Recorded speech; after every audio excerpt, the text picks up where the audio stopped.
Welcome to our new lecture on surface tension. Tension घ्यायचं नाही. What is surface tension? It is not about tension. It is something, a property which is related with the surface of the liquid. Liquid के surface के बारे में हम study कर रहे हैं. अभी तक liquid के हम अंदर थे, तो हम प्रेशर पढ़ रहे थे, कितना प्रेशर लगाता है, क्या लगाता है, एवरीथिंग. अभी मैं लिक्विड के सरफेस को स्टडी कर रहा हूं. एक्सक्लूसिवली मैं लिक्विड के सरफेस को स्टडी कर रहा हूं. तो ये बात आप बहुत अच्छे से याद रखो बच्चों, मैं लिक्विड के सरफेस को स्टडी कर रहा हूं. ठीक है. अभी लिक्विड का सरफेस कैसे बिहेव करता है, क्या उसकी प्रॉपर्टी, क्या उसकी कैरेक्टरिस्टिक है, चलो समझ के देखो इस कीड़े को, देखो इस कीड़े को. Okay, you can see it is quite scary, but ये पानी पे चलने वाला कीड़ा है. और उसके लेग्स पे देखो, आप देखो एक डेंट, डिप्रेशन बना हुआ है. बना है कि नहीं, डेंट और डिप्रेशन. क्यों? बिकॉज वाटर एक इलास्टिक मेम्ब्रेन, एक स्ट्रेच मेम्ब्रेन की तरह बिहेव करता है. ठीक है. अभी मैं बात करता हूं, लेट अस से मैंने एक आयरन का पिन लिया और उसको पानी के सरफेस पर रख दिया. नीचे गिर जाएगा, नीचे सिंक हो जाएगा, नो डाउट. पर अगर आप एकदम अच्छे से, एकदम प्यार से रखोगे ना, एकदम प्यार से, तो वो पानी के सरफेस पे ही रहेगा और उस पे भी डेंट और डिप्रेशन बनेगा. क्यों ये डेंट और डिप्रेशन बन रहा है? Because it is behaving like a stretch elastic membrane. ठीक है. सो ये दोनों एग्जांपल से बहुत अच्छे से क्लियर है कि वाटर और any liquid it behaves like a stretch elastic membrane. बात एकदम दिमाग में डाल दो. कोई भी लिक्विड कैसे बिहेव करता है? Stretch elastic membrane. कैसे बिहेव करता है? Stretch elastic membrane. याद रहेगा.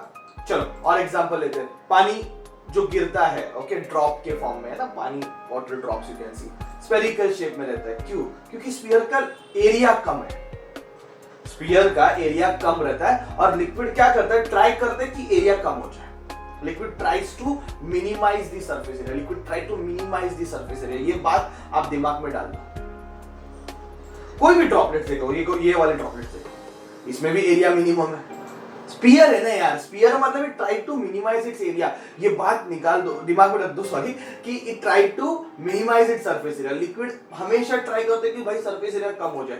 तो अभी मेरे सामने ये और एक प्रॉपर्टी आ गया कि सरफेस हमेशा अपने एरिया कम करने को देखता है. सरफेस हमेशा एरिया कम कर. तो अगर मैं चारों एग्जांपल देखूंगा ना, अगर मैं चारों एग्जांपल देखूंगा बच्चों, तो you will understand it behaves like a stretch membrane and it try to minimize its surface area. It behaves like a stretch membrane and it try to minimize its surface area. दिमाग में डालो यार, दिमाग में डालो. Liquid का जो surface है, it always try to minimize, it always try to minimize its surface area to behave like a stretch elastic membrane. और ये जो प्रॉपर्टी है उसको हम बोलेंगे surface tension. The property of a liquid to try to minimize its surface area and to behave like a stretch elastic membrane. This property is called surface tension. Come on, अच्छे से note down करो, अच्छे से लिख दो. अच्छा, ये actual definition नहीं है, बट इसको हम डेफिनेशन की तरह कंसीडर कर सकते हैं. एक मैथमेटिकल डेफिनेशन भी बाद में बताऊंगा. बट ये याद रखो कि लिक्विड कैसे बिहेव करती है? स्ट्रेच इलास्टिक मेम्ब्रेन की तरह. लिक्विड कैसे बिहेव करती है? स्ट्रेच इलास्टिक मेम्ब्रेन की तरह. It always try to minimize its surface area. Come on, it always try to minimize its surface area. This phenomena, this property is called surface tension. ठीक है बच्चों, याद रखो. एक एग्जांपल दे दो, बहुत सिंपल एग्जांपल है. इससे आपको ये समझ में आएगा कि हाँ यार, ये एरिया मिनिमाइज करने को देखता है, ये स्ट्रेच मेम्ब्रेन की तरह बिहेव करने को देखता है. ठीक है. तो एक काम करते हैं, एक रिंग लेते हैं और इस रिंग में एक थ्रेड लगा देते हैं. एक रिंग लिया, देखो आप देख सकते हैं, रिंग लिया और इस रिंग को मैंने क्या लगाया? थ्रेड लगाया. ठीक है. और जैसे मैं रिंग को थ्रेड लगाता हूं और इसको सोप सॉल्यूशन में डुबा के बाहर निकालता हूं. सोप सॉल्यूशन में डुबा के, वो बचपन में खेला रहेगा ना जिसमें अपन सोप बबल बनाते थे, वैसे ही सोप सॉल्यूशन में उसको डुबा के बाहर निकला तो एक सोप फिल्म उसके ऊपर बन जाती. सोप फिल्म उस रिंग पे बन गई. ठीक है. उस रिंग पे सोप की फिल्म बन गई. अभी वो फिल्म एक नहीं दो है, याद रखो. या it is in two parts, left part और राइट पार्ट. दोनों पार्ट में आप देख सकते हो. ये लेफ्ट में है और ये राइट में, दो फिल्म बनेगा. अब मैं कुछ नहीं करूंगा, जाके एक सुई लूंगा और जाके उसको टुक करके लगा दूंगा. मेरे हाथों से जाके पिन कर दिया. See what happened? The moment मैंने पिन कर दिया, देखो क्या हो गया. ये ऐसा शेप बन गया. What does it means? What does it mean? ये ऐसा शेप क्यों बन रहा है? Because it tried to minimize its area. It tried to behave like a stretch membrane. खुद को squeeze करने का, liquid खुद को squeeze करने की कोशिश करता है, इसलिए ऐसा क्या बोल रहे हैं अपन, शेप बन रहा है. इनिशियली क्या हो रहा था, लेफ्ट साइड वाला जो पार्ट है, लेफ्ट पार्ट, वो लेफ्ट साइड में फोर्स लगा रहा था, मतलब थ्रेड को लेफ्ट साइड में खींच रहा था. राइट साइड वाला क्या कर रहा था, राइट साइड में खींच रहा था. लेफ्ट साइड वाला लेफ्ट में खींच रहा था, राइट साइड वाला राइट में खींच रहा था. आप देख सकते हो, आप देख सकते हो लेफ्ट साइड वाला लेफ्ट में खींच रहा है, राइट साइड वाला राइट में खींच रहा है, और दोनों फोर्सेस क्या इक्वल एंड अपोजिट है, कैंसिल हो जाएंगे. तो नेट फोर्स जो थ्रेड पे लग रहा है, नेट फोर्स जो थ्रेड पे लग रहा है वो कितना है, जीरो है. इक्विलिब्रियम पे हुआ है, जीरो है, नेट फोर्स जीरो है. और जैसे मैंने क्या कर दिया, पिन लगाया तो एक साइड वाला फोर्स चला गया ना, लेफ्ट साइड मैंने फोड़ दिया, लेफ्ट साइड वाला सोप फिल्म मैंने फोड़ दिया. जैसे मैं लेफ्ट साइड वाला सोप फिल्म फोड़ दूंगा, अभी बच्चों आप अच्छे से देखो क्या हो गया, सिर्फ राइट साइड वाला बचा तो उसको उधर लेके गया. I think now you are clear with the concept. So what does it means? Because of surface tension, it always try to minimize its area and it try to behave like a stretch elastic. ठीक है, और ये जो phenomena है इसको हम बोलते हैं सरफेस टेंशन. तो थोड़ा बहुत आपको सरफेस टेंशन का आइडिया आ गया रहेगा कि लिक्विड का जो सरफेस है वो एक चादर की तरह, एक स्ट्रेच मेम्ब्रेन की तरह बिहेव करता है. Come on come on come on. Liquid का जो एक सरफेस है वो स्ट्रेच मेम्ब्रेन की तरह बिहेव करता है. लिक्विड का जो सरफेस है वो स्ट्रेच मेम्ब्रेन की तरह बिहेव करता है, और it always try to minimize its area. उसको हम बोलते हैं सरफेस टेंशन. और हमें अपने एक प्रैक्टिकल एग्जांपल भी देख लिया इसका. ठीक है, चलो आगे बढ़ते. Okay, it behaves like a stretch membrane. So, terms कौन से Which are the terms involved in this part?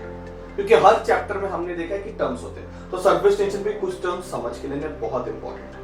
दिमाग में रख दो, क्योंकि ये वर्ड्स हम बार बार यूज करते रहते हैं. ठीक है, चलो. कोहेसिव एंड एडहेसिव फोर्सेस, ये तो आपने केमिस्ट्री में पढ़ा रहेगा, नहीं पढ़ा रहेगा कोई प्रॉब्लम नहीं है. दो सेम मॉलिक्यूल के बीच में जो फोर्स होता है, देखो हर एक मॉलिक्यूल दूसरे मॉलिक्यूल को अट्रैक्ट करेगा. There is a intermolecular force. ये तो पता ही है कि एक मॉलिक्यूल दूसरे मॉलिक्यूल को अट्रैक्ट करेगा. पर दोनों अगर सेम मॉलिक्यूल्स है तो उनके बीच में जो फोर्स है उसको बोलते हैं कोहेसिव फोर्स. सेम मॉलिक्यूल के बीच में जो फोर्स है उसको बोलते हैं कोहेसिव फोर्स. डिफरेंट मॉलिक्यूल्स के बीच में जो फोर्स है उसको बोलते हैं एडहेसिव फोर्स. तो पानी लिया मैंने एक टेस्ट ट्यूब में, दूसरे टेस्ट ट्यूब मैंने क्या लिया, मर्क्यूरी लिया. आप देख सकते हो फोटो में कि एक टेस्ट ट्यूब में पानी है, एक टेस्ट ट्यूब में मर्क्यूरी है. तो पानी के मॉलिक्यूल्स में जो फोर्स है वो कौन सा फोर्स है, कोहेसिव फोर्स है. और पानी और ग्लास के मॉलिक्यूल्स में, पानी के मॉलिक्यूल और ग्लास के मॉलिक्यूल में जो फोर्स है वो कौन सा फोर्स है, एडहेसिव फोर्स है. मर्क्यूरी के जो मॉलिक्यूल्स है उनमें कौन सा फोर्स है, कोहेसिव फोर्स है. सेम मॉलिक्यूल में कोहेसिव फोर्स, डिफरेंट मॉलिक्यूल में कौन सा रहेगा, एडहेसिव फोर्स रहेगा. डिफरेंट मॉलिक्यूल में क्या रहेगा, एडहेसिव फोर्स रहेगा. समझा? अरे सेम मॉलिक्यूल रहेगा, पानी, दो पानी के बोतल में दो पानी मैंने मिक्स कर दिया तो मॉलिक्यूल तो सेम है ना, तो दो सेम मॉलिक्यूल में कौन सा फोर्स रहेगा, कोहेसिव. और अलग मॉलिक्यूल में कौन सा फोर्स रहेगा, एडहेसिव. तो मैंने पानी का ग्लास लिया और पानी पी रहा हूं तो ग्लास को पानी अंदर से चिपक कर ग्लास गीला हो जाता है. तो ग्लास के जो मॉलिक्यूल्स है और पानी के जो मॉलिक्यूल्स है उनमें कौन सा फोर्स है, एडहेसिव फोर्स. डिफरेंट मॉलिक्यूल में एडहेसिव फोर्स, सेम मॉलिक्यूल में कोहेसिव फोर्स. इजी है यार, दिमाग में डाल दो. सेम मॉलिक्यूल रहेगा तो कोहेसिव फोर्स, डिफरेंट मॉलिक्यूल रहेगा तो एडहेसिव फोर्स. ठीक है, नेक्स्ट. अभी ये है रेंज. ये समझ लो कि ये रेंज क्या होता है. एक मॉलिक्यूल दूसरे मॉलिक्यूल को अट्रैक्ट करता है, मैं बोल रहा हूं, पर मैं यहां पे खड़ा हूं, दूसरा मतलब मैं सपोज मॉलिक्यूल हूं और मैं यहां पे खड़ा हूं और दूसरा मॉलिक्यूल कहीं दूर खड़ा है, हम थोड़ी अट्रैक्ट करेंगे. दो मॉलिक्यूल के बीच में का डिस्टेंस 10⁻⁹ मीटर. याद रखा, दो मॉलिक्यूल के बीच का डिस्टेंस 10⁻⁹ मीटर से कम रहेगा या फिर 10⁻⁹ मीटर तक रहेगा तो ही वो अट्रैक्ट करेंगे, नहीं तो नहीं. मतलब एक मॉलिक्यूल का रेंज समझ रहे, रेंज 10⁻⁹ मीटर है. इसको बोलते हैं रेंज ऑफ मॉलिक्यूलर अट्रैक्शन. क्या बोलते हैं उसको, रेंज ऑफ मॉलिक्यूलर अट्रैक्शन. तो एक मॉलिक्यूल दूसरे मॉलिक्यूल को कभी अट्रैक्ट, मतलब एकदम सिंपल में बोलेगा ना तो एक मॉलिक्यूल अपना इलाका बनाता है और वो उसका रेडियस है 10⁻⁹ मीटर. तो 10⁻⁹ मीटर में दूसरा कोई भी मॉलिक्यूल है उसको वो क्या करेगा, अट्रैक्ट करेगा. 10⁻⁹ मीटर में जो भी मॉलिक्यूल रहेगा उसको क्या करेगा, अट्रैक्ट करेगा. 10⁻⁹ मीटर से अगर ज्यादा डिस्टेंस रहेगा तो वो अट्रैक्ट करने वाला नहीं है. मतलब एक मॉलिक्यूल इधर है और दूसरा मॉलिक्यूल 10⁻⁷ मीटर के वो साइड है, नहीं अट्रैक्ट करेगा. तो दो मॉलिक्यूल के बीच का डिस्टेंस अगर 10⁻⁹ मीटर रहेगा, that is the range of molecular attraction. याद रखो, रेंज ऑफ मॉलिक्यूलर अट्रैक्शन, याद रखो रेंज, तो वो रेंज में रहेगा ना, तो ही वो एक दूसरे को क्या करेंगे, अट्रैक्ट करेंगे, नहीं तो अट्रैक्ट नहीं करेंगे। ठीक है, that is range of the molecular attraction. I hope you are understanding.